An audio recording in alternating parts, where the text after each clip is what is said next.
Welcome back, everyone, to the Bears Travel Plays YouTube channel. Today is Tuesday, November 4th, and we've made it to the best part of the season. I love this week the most. We get to start breaking down the best conference in college football. We get to soak it all in. We have the MAC on Tuesday and Wednesday nights until the end of football. This is potentially the most entertaining conference in college football. Everybody loves the MAC conference. We're going to start with our journey looking at Miami, Ohio going up against Ball State. I'll have one game pick and two best player props for the doubleheader. We're going to get on action on Tuesday night. Before we get into that, let's talk about our plays from Saturday afternoon. Really tough watch on Saturday, especially in the morning games. Going to break down every single game for you guys. We're going to start with the big noon kickoff game. It was Ohio State and Penn State. Had Penn State +3, took a loss on that.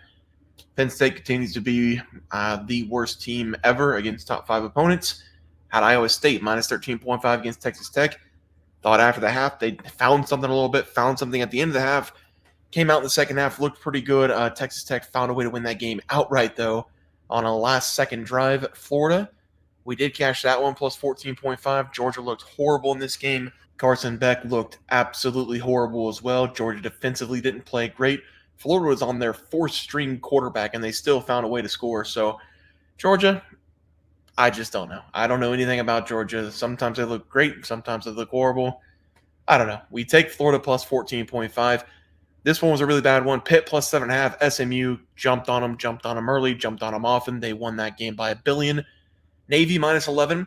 I'm not going to be mean to Navy, even though they did lose outright to Rice. Rice had a new coach, got the little coach's bump, but there was 4 or 5 rain delays in the first quarter. They brought the guys out in the field. They sent them back, brought them out, sent them back, brought them out, sent them back. Kind of hard for an away team to get a little bit of rhythm with all those rain delays, but they did lose that game. USC moneyline against Washington, had 4 chances at the 10-yard line to score a touchdown, couldn't do it. South Carolina +3 dominated Texas A&M in the second half, 44-20 in that game. I believe it was tied 2020. SC jumped out to the early lead, and then South Carolina in the second half just dominated them in every aspect. Kentucky +17.5. We knew this was coming from Tennessee. They are very bad offensively still. Defense is great. Offensively, they're horrible.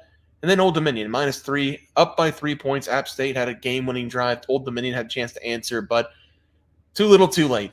They had 4 turnovers, 2 of them inside the red zone. Just a horrible day for Old Dominion in the turnover department. So we had a 3-6 day on the game picks, 2-1 day on the player props. Only loss was Kyle McCord, and he almost had it.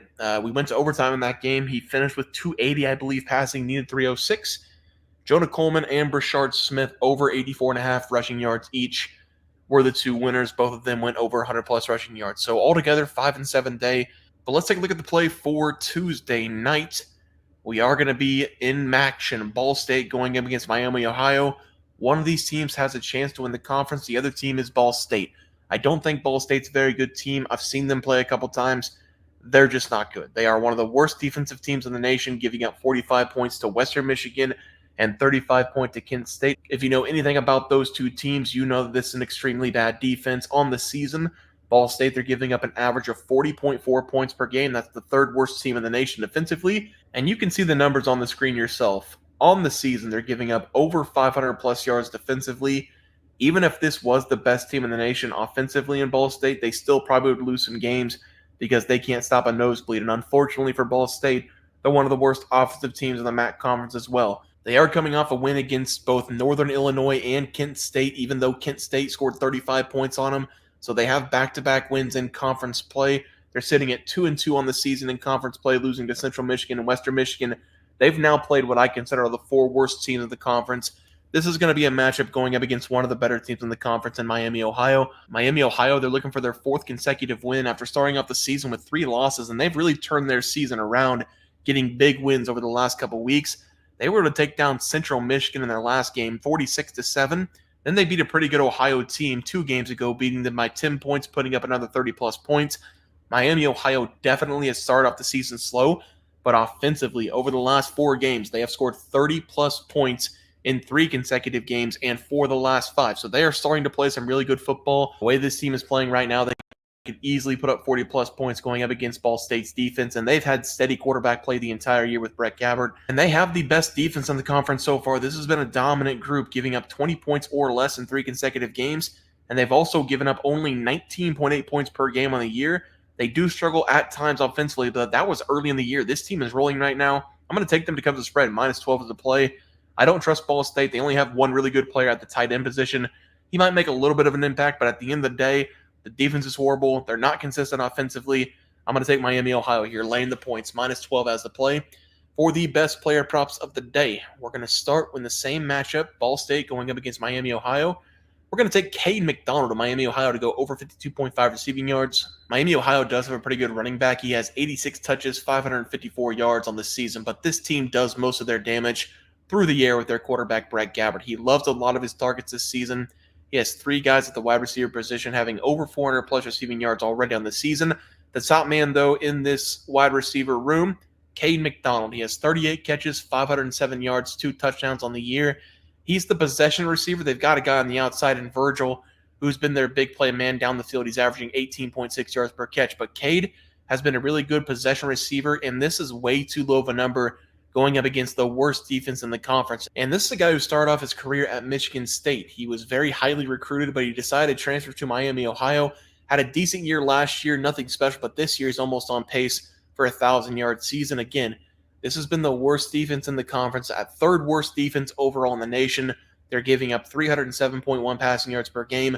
We should see Miami, Ohio take advantage of that. I'm going to take Cade McDonald over 52.5 receiving yards as the first play. And for the final play tonight, we're going to be looking at Bowling Green going up against Central Michigan on Tuesday night. I'm going to go with the quarterback for Bowling Green, Connor Baslick, to go over 239.5 passing yards against Central. Central Michigan this season has been decent at stopping the pass. They were only giving up 226.4 yards per game. That's right in the middle of the pack of the nation, but they have been really, really bad defensively on the ground. I do think Bowling Green will eventually take advantage of that defense on the ground, but Connor, he's going to have himself a game in this one. He's going to sling the ball all over the place. This is another guy that was highly recruited out of high school. He went to Missouri for 3 years, having over 2,500 passing yards in the last season with that school. He then transferred over to Indiana, having another nearly 2,500 passing yard season there. Then he finally landed with Bowling Green, and this has been his best season by a wide margin. Some of these players in these conferences, they start out at bigger schools. They just eventually end up in the smaller conferences, but they still have a ton of talent. He is a super, super senior. This is going to be his 7th year in college, started in 2018, so this is going to be year number 7 for him. But this has been his best season yet. He has nearly notched 2,000 passing yards, 10 touchdowns, only 4 total turnovers on the year with a 145.7 quarterback rating. This just seems like a low number for a guy who's got a ton of skill. He's also got a lot of players around him.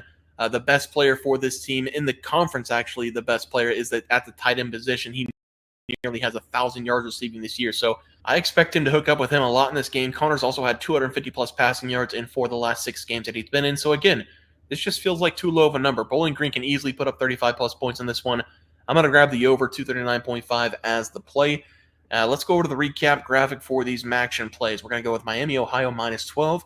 We got Cade McDonald over 52.5 receiving yards, and then Connor Baslick over 239.5 passing yards going up against Central Michigan as the last play. Guys, this is going to do it for the NCAA football plays and props for Tuesday, November 4th slated games. If you guys enjoyed the content, please sure to drop a like on this video and subscribe to the channel below. See you guys next video, and thanks for watching.